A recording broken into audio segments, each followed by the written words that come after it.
Let me open Major Shah on this point. Now, talking about now we've already seen the number of people who had in fact poured into the presidential palace. We just saw visuals of them pouring into the presidential palace. Now, all of this is human resource.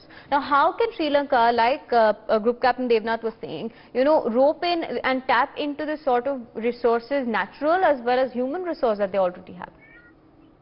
Well, they have limited choice for them actually, Sri Lanka. They have very little choice left.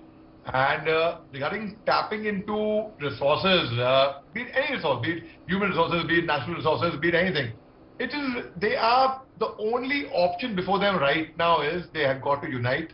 They got to understand that fighting and protesting, that's not a reason. That's not, I mean, of course, they have every reason to be angry. The only option they have right now is to get a combined government Wednesday when the president is expected to resign, and they will have a government of all parties together. That would be at least it will cool the tempers of the people down.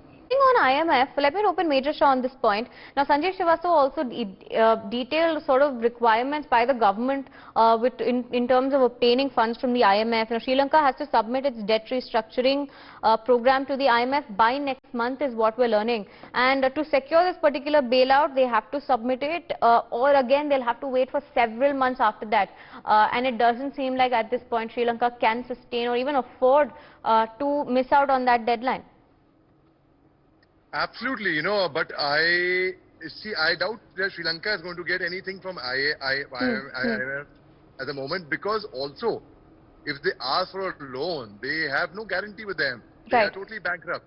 So they will not get, the only thing they can get is an aid from external countries, but IMF will not really be forthcoming towards Sri Lanka, though they had said, the Prime Minister said earlier about a week back that he's speaking to IMF and need not worry. But now it is a very hopeless situation with them. But yes, we have to, the entire world community is seeing, the entire international community is seeing what's happening with them, and they only have to come forward.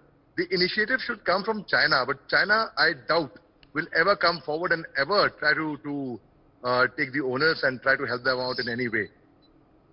Right. I'd like to thank the guests and experts who joined us to provide more in-depth information and sort of a perspective into what's happening in Sri Lanka.